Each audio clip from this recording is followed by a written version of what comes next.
오늘은 제가 목회자로 부름받은 이야기로부터 시작을 해볼까 합니다. 아마 여러분들 중에 제가 어떻게 목회자의 길을 가게 되었는지 궁금한 분들이 있을 줄 압니다. 저 같아도 나를 담당해 주시는 목사님이 어떻게 목회자가 되었는지 그 과정이 궁금할 것 같아요. 그래서 실제로 여러분들이 물어보기도 했는데 그때마다 제가 시원하게 답을 하지 않았던 기억이 있습니다. 왜 그랬는가? 몇 가지 이유가 있는데 먼저는 구구절절하게 다 이야기하기에는 스토리가 상당히 깁니다.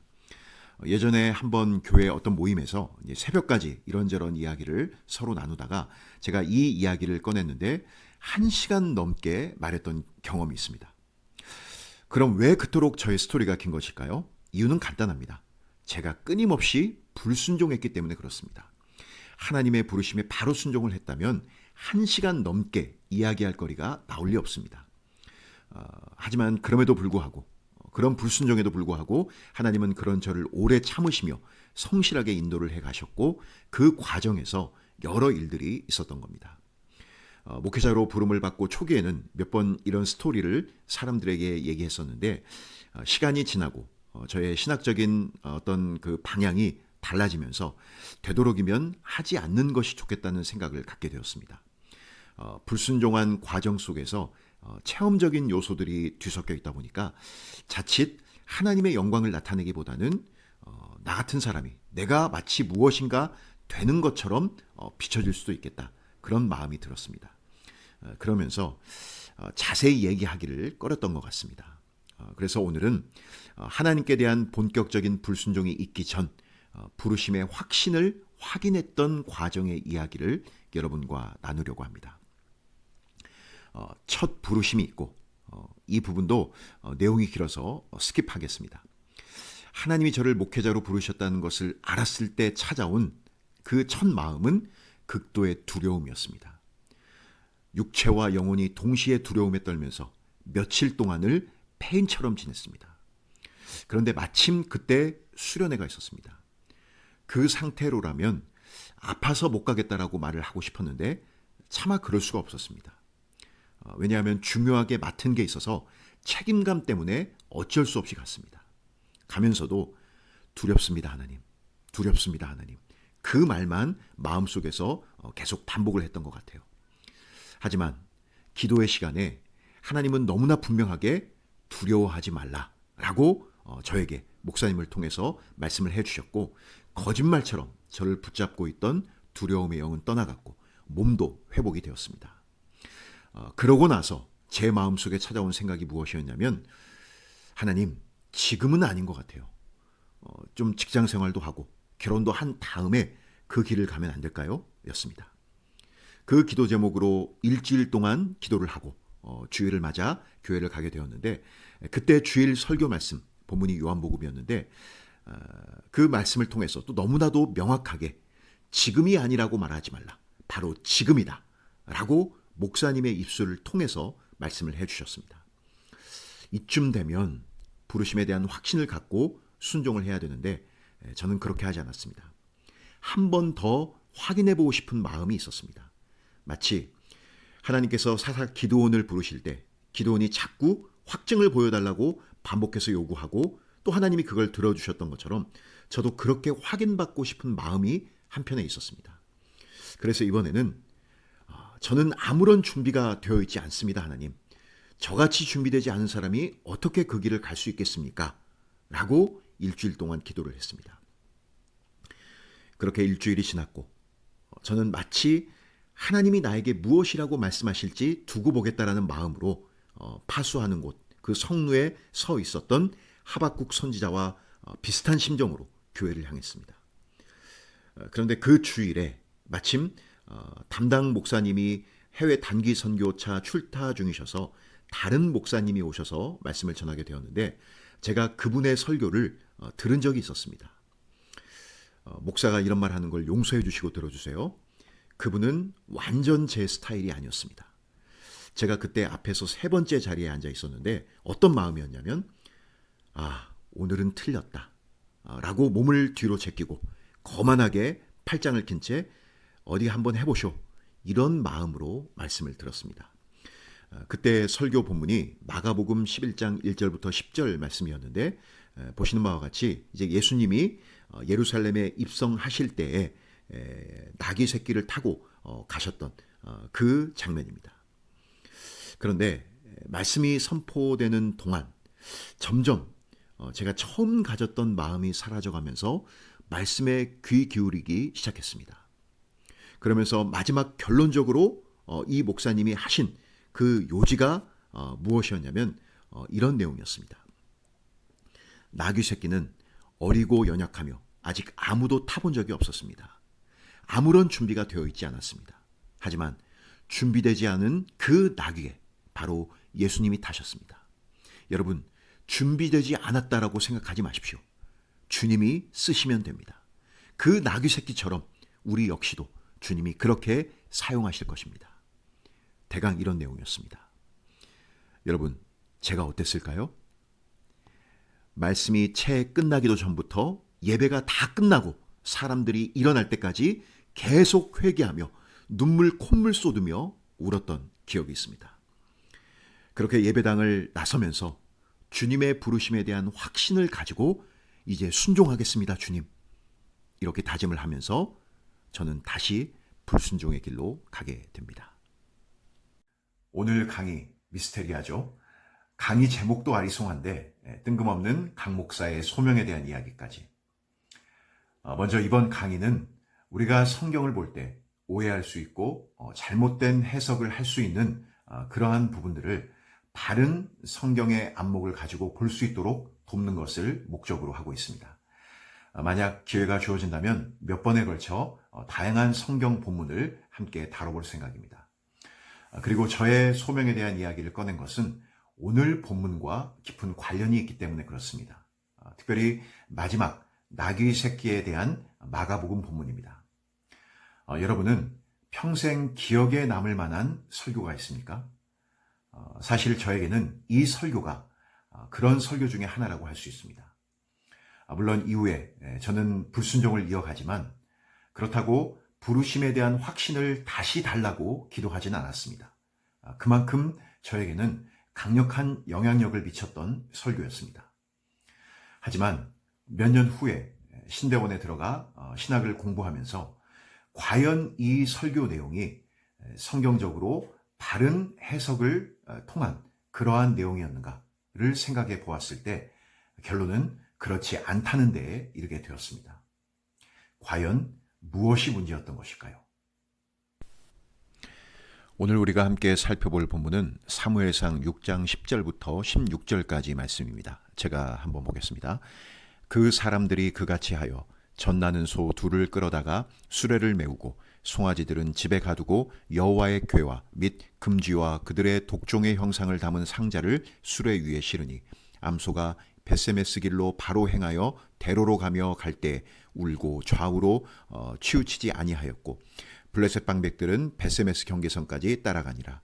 벳세메스 사람들이 골짜기에서 밀을 베다가 눈을 들어 궤를 보고 그 본 것을 기뻐하더니 수레가 벳세메스 사람 여호수아의 밭 큰 돌이 있는 곳에 이르러 선지라. 무리가 수레의 나무를 패고 그 암소들을 번제물로 여호와께 드리고 레위인은 여호와의 궤와 그 궤와 함께 있는 금봄을 담긴 상자를 내려다가 큰 돌 위에 두매 그날에 벳세메스 사람들이 여호와께 번제와 다른 제사를 드리니라. 블레셋 5 방백이 이것을 보고 그날에 에그론으로 돌아갔더라. 먼저 이 본문에 이르기까지의 배경을 간단히 살펴보겠습니다. 아직 이스라엘의 왕이 세워지기 전, 그러니까 사사시대가 되겠죠. 국경을 맞댄 블레셋과 전쟁을 치르게 됩니다. 실은 하나님이 블레셋이라는 나라를 들어서 이스라엘을 징계하시고 하나님께 돌아오기를 원하셨던 전쟁이라고 볼 수 있습니다.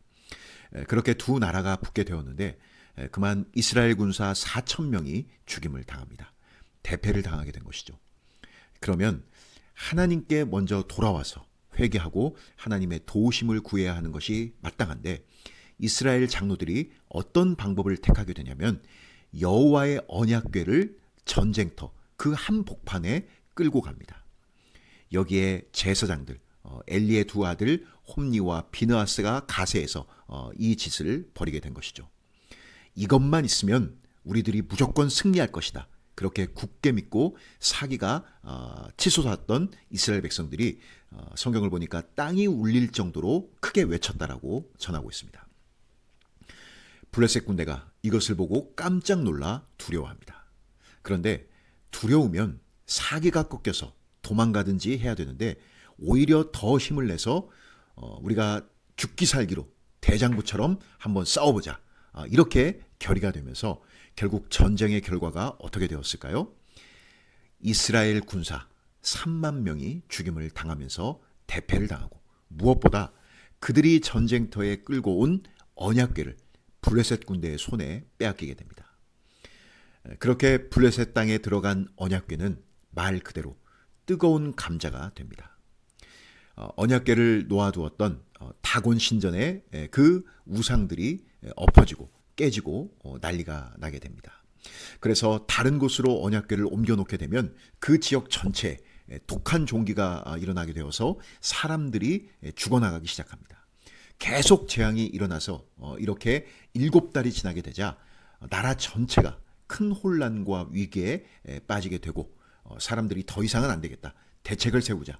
이렇게 합의를 보아서 모이게 됩니다.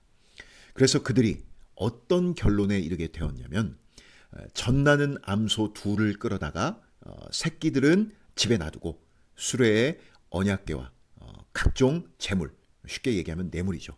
그것들을 싣고 이 소들에게 그 수레를 메우게 해서 소들이 곧장 이스라엘 국경지역 블레셋과 맞닿아 있는 베세메스로 가게 되면 우리가 당한 재앙이 하나님께로부터 난 것이고 만약 소들이 자기 새끼들을 보려고 그냥 집으로 돌아가면 우리가 당한 재앙은 우연히 일어난 일이다. 이렇게 서로 이야기를 한 것입니다. 그리고 그 실행한 내용과 결과가 방금 우리가 읽은 본문에 담겨져 있습니다. 이 본문을 어떻게 바르게 읽고 해석을 해야 될까요? 한국교회 안에 성도들에게 익숙하게 알려진 해석이 있습니다. 이름만 들으면 알 수 있는 유명한 어떤 목사님들이 그렇게 설교를 하게 되면서 좀 대중적으로 그렇게 퍼지게 되었는데 이 내용, 이 본문의 초점을 소에게 맞추어서 이렇게 해석을 하고 설교한 내용들을 우리가 볼 수 있습니다. 여기 이 소들을 보십시오. 새끼가 있는 암소들입니다. 그들의 강한 모성애로 인해서 가는 도중 내내 울었지만 좌로나 우로나 치우치지 않고 법궤를 운반하는 하나님의 귀한 일에 쓰임을 받게 됩니다. 그리고 나중에는 자신의 몸을 들여 번제물이 됩니다. 이런 헌신적인 삶이 우리들에게도 필요합니다. 베세메스로 가는 소들처럼 우리도 그렇게 하나님 앞에 헌신해야 됩니다. 대충 이런 내용입니다. 자, 여러분이 듣기엔 어떠신가요? 실제로 제가 인터넷에서 어떤 분이 이런 설교, 대강 이런 내용의 요지의 설교를 듣고 은혜를 받았다. 나도 이 소처럼 헌신하는 삶을 살아야겠다.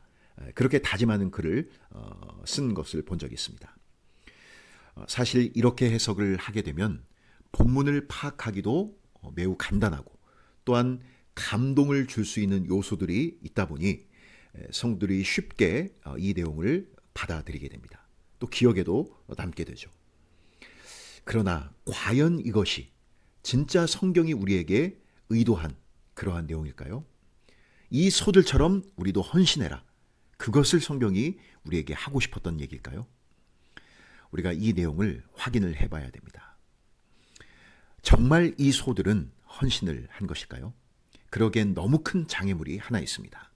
그것은 이 소들은 자원하여 그 자리에 선 것이 아니라 사람들에 의해 강제로 끌려왔다는 점입니다. 헌신의 가장 중요한 요소 중 하나인 헌신하는 대상에 대한 기쁨, 자원하는 마음, 이것이 빠져 있다는 것입니다.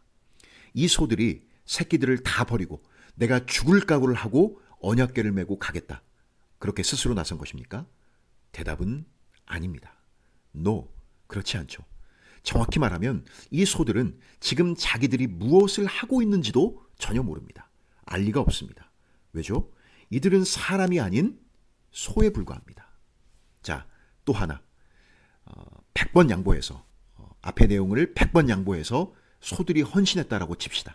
이제는 헌신의 방법에서 큰 문제에 직면을 하게 됩니다. 과연 여호와의 언약궤를 수레에 메고 가는 것이 정당한 방법일까요?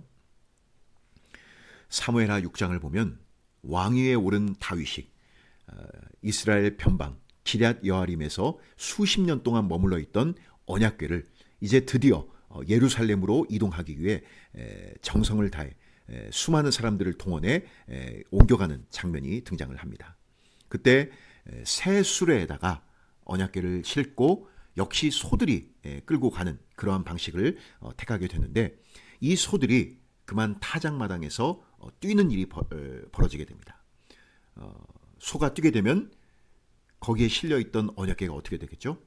떨어질 수밖에 없습니다. 그 언약궤, 떨어지는 언약궤를 막기 위해서 그 자리에 있었던 웃사가 손을 들어서 이 언약궤를 붙듭니다. 그러자 어떤 일이 벌어진 것이죠? 웃사가 죽게 됩니다. 왜 웃사가 죽은 것일까요? 그는 분명 언약궤를 잡기 위해서 선한 의도로 그런 행동을 한 것입니다. 그런데 왜 그가 죽은 것일까요? 그것은 바로 하나님의 법을 어겼기 때문입니다. 하나님은 처음 이스라엘 백성들에게 율법을 주실 때부터 언약궤는 수레가 아닌 아무리 무슨 황금으로 둘러싸인 수레라 하더라도 그 수레는 안 됩니다. 수레가 아닌 사람의 어깨에 매야 하고 그 언약궤를 매는 사람도 아무나 매는 것이 아니라 레위 족속 중 고핫 자손들에게만 허락해 주셨다는 것입니다. 그러니까 애초에 다윗은 방법이 처음부터 잘못되었다는 것입니다. 여러분, 헌신은 내 방법이 아니라 하나님의 방법으로 해야만 합니다. 그것이 진정한 헌신입니다. 그런데 어떻게 하나님의 법을 무시한 이 이방인들의 행위에 동원된 소들을 보면서 이렇게 우리도 헌신하자, 이렇게 결론이 나올 수 있습니까? 그건 아니라는 것이죠. 그렇다면 어떻게 우리가 이 본문을 봐야 할까요? 먼저 우리가 이 본문에서 누구에게 초점을 맞춰야 하는가가 첫 번째 해결해야 될 문제입니다. 그것은 바로 소들이 아니라 하나님입니다. 블레셋 사람들은 어처구니 없게도 자신들의 방법과 지혜대로 모든 일들을 계획하고 진행해 갑니다. 그러나 하나님은 그 어리석은 방법이라 하더라도 그것을 사용하셔서 하나님의 원래 가지신 뜻을 이루어 가시는 것입니다. 길을 가는 내내 소들이 왜 울었을까요? 자식들에게 가고 싶어서 온 것입니다. 그들의 새끼가 너무 그리운 것입니다. 며칠 전 인터넷에 나온 기사를 보니까 소들이 도로 위에서 그 갇힌 차 안에서 심하게 저항을 하다가 그만 차가 전복된 사고가 벌어졌습니다. 이 차가 도축장을 향해 가고 있었다고 합니다. 예전에 제가 듣기로도 소들은 자신들이 도축장에 끌려간다는 것을 안다고 합니다. 그래서 안 가려고 저항하고 몸부림하면서 울기도 한다라는 내용을 들은 적이 있습니다. 자, 하물며 새끼들을 놔두고, 그러니까 젖나는 새끼들을 놔두고 젖나는 암소이기 때문에 그 낳은 지 얼마 되지 않았다라는 것이죠. 그 새끼들을 놔두고 가는 길이 오죽했겠습니까? 그래서 울면서 돌아가려고 했는데 뜻대로 자신들의 몸이 움직여지지 않는 것입니다. 왜 그랬을까요? 하나님의 강한 손이 그 소들을 붙들어 곧장 벳세메스로 향하게 하신 것입니다. 여러분, 우리가 성경을 읽고 해석할 때 늘 조심해야 할 부분이 있습니다. 나는 지금 누구의 초점을 맞추어, 어떤 대상의 초점을 맞추어 말씀을 보고 있는가 하는 것입니다. 성경은 하나님이 주인공입니다. 그리고 그 하나님의 언약이 성취되어 가는 하나님의 이야기라는 사실입니다. 그 일을 완성함에 있어 어떤 사람도 도움을 주거나 혹은 방해가 되지 못합니다. 하나님은 하나님의 목적을 이루시기 위해 모든 것을 동원하여 오늘 우리가 읽었던 본문처럼 블레셋 사람들의 그 어리석은 방법을 하나님께서 들어서 그것을 통하여서도 반드시 하나님의 선하신 뜻을 이루어 가시는 것입니다. 그러므로 성경의 주인공은 하나님입니다. 성경 66권 각 장과 모든 절 속에서 우리는 이 성경의 주인공이신 하나님을 만나야 합니다. 그분을 볼 수 있어야 한다는 것이죠. 벳세메스로 가는 소들처럼 우리도 헌신하자.